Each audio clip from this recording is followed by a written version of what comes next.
매주 월요일 스포츠 주요 이슈를 정리해보는 시간 스포츠센터입니다. 오늘은 스포츠문화부 이승국 기자와 얘기 나눠보겠습니다. 어서 오세요. 포스트 시즌이 한창입니다. 어제 삼성과 LG의 플레이오프 1차전 경기가 열렸는데 우선은 삼성이 먼저 웃었죠. 네, 그렇습니다. 정규 시즌 2위 팀 삼성이 3위 팀 LG를 물리쳤습니다. 두 팀이 가을 야구에서 맞붙은 건 무려 22년 만인데요. 삼성이 홈팬들 앞에서 화끈한 화력쇼를 선보이며 10대4 완승을 거뒀습니다. 정규리그 팀 홈런 1위 삼성의 방망이는 포스트 시즌에서도 식지 않았습니다. 구자욱, 김영웅, 디아즈 세 선수가 홈런을 터뜨렸고요. 선발로 출전한 9명 모두 안타를 치며 LG 마운드를 두들겼습니다. 당초 2주 동안 쉰 삼성 선수들의 경기 감각에 대한 우려가 있었는데 기우였습니다. 특히 나란히 3안타 경기를 펼친 구자욱 선수와 윤정빈 선수의 활약이 빛났는데요. 윤정빈 선수 경기 후 인터뷰 들어보시겠습니다. 포시즌 들어가기 전에 이제 엄청 으쌰으쌰하면서 준비했고 1차전을 잡게 되면서 팀의 분위기가 좀 많이 올라온 것 같습니다. 계속 분위기 이어나갈 수 있도록 준비하고 더 열심히 해서 좋은 결과 낼 수 있도록 하겠습니다. 네, 플레이오프에서 첫 경기를 이긴 팀이 기세도 그렇고 유리한 걸로 알고 있는데 오늘 2차전이 열리죠? 네, 오늘 바로 2차전이 대구에서 열리는데요. 네. 플레이오프는 오전 3선승제로 진행이 됩니다. 먼저 세 경기를 이긴 팀이 한국 시리즈에 올라가게 되는데요. 역대 플레이오프 첫 경기 승리팀의 한국 시리즈 진출 확률은 무려 75%가 넘습니다. 일단 삼성이 기선 제압에 성공한 가운데 오늘 대구에서 2차전이 열립니다. 삼성 선발 투수로는 이번 시즌 15승을 올리며 다승 공동 다승왕이죠.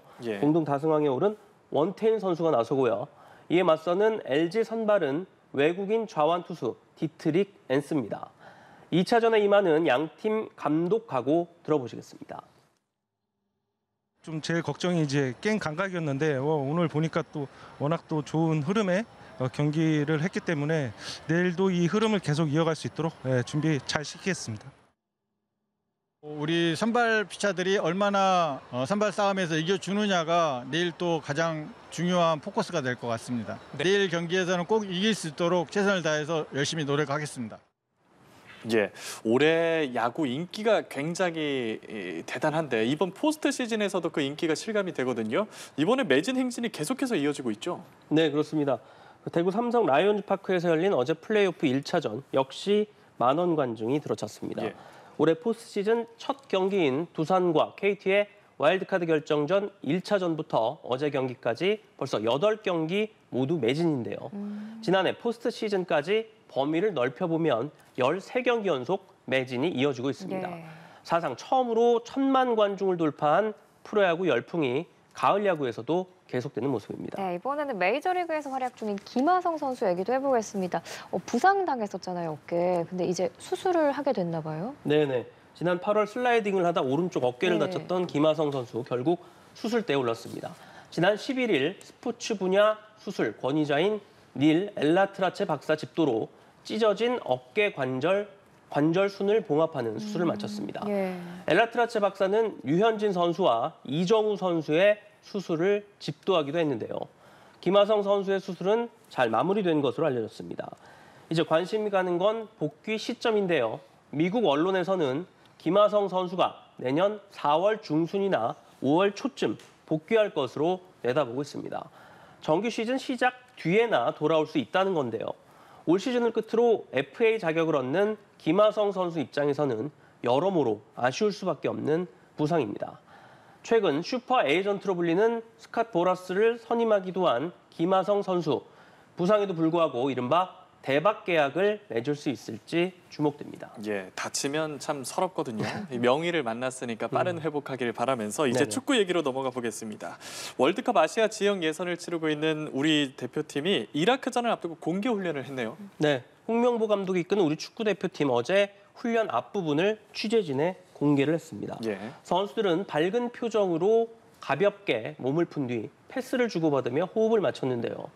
특히 지난 요르단전에서 부상을 당해 빠진 황희찬 선수와 엄지성 선수를 대신해 합류한 이승우 선수, 문선민 선수의 모습이 눈에 띄었습니다. 5년여 만에 다시 대표팀 유니폼을 입은 이승우 선수는 갑작스러운 발탁 소식을 듣고 KTX 입석편으로 서둘러 왔다고 하는데요. 예. 이승우 선수 인터뷰 들어보시겠습니다. 그 전날 저녁에 들어서 다음날 바로 아침에 기차를 타고 오는데 티켓이 없더라고요. 그래서 입석으로 왔습니다. 오랜만에 왔고 진짜 이 시간만을 기다려왔기 때문에 준비를 잘해서 제가 보여줄 수 있는 그 모든 것을 보여주고 싶네요. 네, 이승우 선수의 인터뷰에서 그 간절함이 느껴지는 것 같은데 내일 이라크랑 경기가 있는데 선수들 부상 소식이 계속 들려서 좀 걱정이에요. 네, 맞습니다. 일단 우리 축구 대표팀은 내일 저녁 8시 용인 미르 스타디움에서 북중미 월드컵 아시아 3차 예선 이라크전을 치릅니다. 예. 지난 10일 요르단 원정에서 기분 좋은 2대0 승리를 거둔 대표팀은 현재 B조 1위에 올라 있는데요. B조 2위인 이라크까지 잡을 경우 11회 연속 월드컵 본선 진출을 위한 유리한 고지를 점할 수 있습니다. 하지만 상황이 그렇게 녹록지는 않습니다. 방금 말씀하신 대로 핵심 선수들의 부상 소식이 잇따르고 있는데요. 먼저 주장 손흥민 선수가 허벅지 부상 탓에 이번 A매치 2연전에 합류하지 못했고요. 손흥민 선수와 같은 측면 공격수인 황희찬 선수와 엄지성 선수마저 지난 요르단전에서 부상을 당해 대표팀에서 빠졌습니다. 결국 이 빈자리를 우리 선수들이 어떻게 메우느냐가 이라크전 핵심 과제가 될 것으로 보입니다. 홍명보 감독과 임시 주장 김민재 선수는 오늘 오후 공식 기자회견을 갖고 이라크와의 경기에 나서는 각오 등을 밝힐 예정입니다. 예, 마지막 소식은 많은 분이 반길 소식 같은데 대표팀 캡틴 손흥민 선수가 직접 복귀를 예고했네요. 네, 손흥민 선수가 우리 시간으로 어젯밤에 자신의 SNS에 복귀가 머지 않았음을 암시하는 글을 올렸습니다. 백순, 그러니까 곧 돌아간다, 곧 복귀한다는 내용인데요. 지난달 27일 경기 도중에 허벅지 뒤쪽 근육 햄스트링이라고 하는 이 뒤쪽 근육에 예. 불편함을 느껴서 교체된 손흥민 선수는 이후 경기에 나서지 못하고 있습니다. 이 부상 때문에 이번 북중미 월드컵 예선전 소집 명단에도 포함되지 못했는데요. 예. 본인이 직접 복귀를 예고하면서 토트넘의 다음 경기 일정인 오는 토요일 웨스트햄과의 잉글랜드 프리미어리그 경기에 출전할 가능성이 큰 것으로 보입니다. 네, 우리 캡틴 손흥민 선수의 빠른 복귀를 기대해 보겠습니다. 지금까지 스포츠문화부 이승국 기자와 얘기 나눴습니다. 고맙습니다.